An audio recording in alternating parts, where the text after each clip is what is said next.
is Mark Spalding. He's a marine biologist from the UK, and he has written a guide to the coral reefs of the Caribbean, a new book, which I really look forward to reading. And Mark, I wondered if you could tell me why you wrote this book and a little bit about what's in it. Sure. So I'm a marine biologist. I've done a lot of international work. Kind of the big picture. I've looked at the whole planet, and that's my job. I'm a little bit hands-off, I'm afraid. Although I've worked in the field, actually quite widely in the Caribbean. Most of my work is about global summary of what's happening. And a few years ago I read a book called The World Atlas of Coral Reefs. And that's a huge, great... I have that.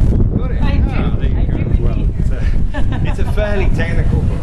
I'll wait for the movie. It's not a book you sit down and sort of read. But one thing I was really keen to do out of that book was to try and communicate out to people in the region and people who wanted to just know a bit more. There's a lot of dive guides out there. There's a lot of snorkeling guides and sort of travel guides and so on. But I wanted to get people, whether they're visitors or people who live in the region, to be able to learn a little bit more, understand and love the reefs, the natural resources of the region a bit more. That was my driver behind this. So I had this technical volume, and I thought, let me just try and distill some of this into common language for people. That's what I wanted to do. That people can understand just by reading and be able to apply to their own experience. And you've got to draw people in. So rather than just talk dryly about the area of coral reefs and so on, it's sort of stories. So whether it's shipwrecks or the behavior of fishes. We won't dwell on that, but the funny things that happen up here in the ocean, fishes that start off life as female and become male, or fishes grunt or squeak or squawk, stories like that. So people will read it and start to think, I didn't know that before. So really to try and get people excited. Yeah, so there's a lot going on under the sea that most people aren't aware of. And so I see that you've actually taken it area by area and even island by island. So why did you do that? Well, because I do see it as a guide that people can pick up, and if you're fortunate enough to be able to travel, you can plan your travels with a book like this, and you can compare. If you're local to an area, you can compare and find out about other areas. You can find out just how rich some areas are. If you live in a country that doesn't have big fish and sharks anymore, you can kind of get a picture of how things could be by reading about, say, Cuba or something like that. Still dive with a group that didn't meet.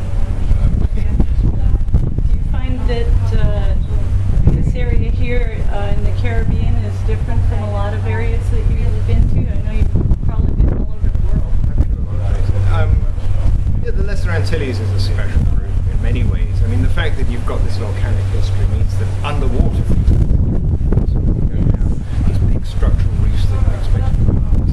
It's a different sort of landscape. And if you've been, you go underwater and things look different. Sometimes you're diving on rocks rather than reefs. Still beautiful, and you get different fish and so on. But the Lesser Antilles also has its problems in a big way. There's a lot of people, there's too much fishing, and the Nassau group is extinct here. It's gone from the whole island chain. So there are species that are going or gone. Yeah. And that's terribly sad. We see some juveniles around here, but we don't see any adults anymore. You can't go in the water and see big fish. Not the way we used to.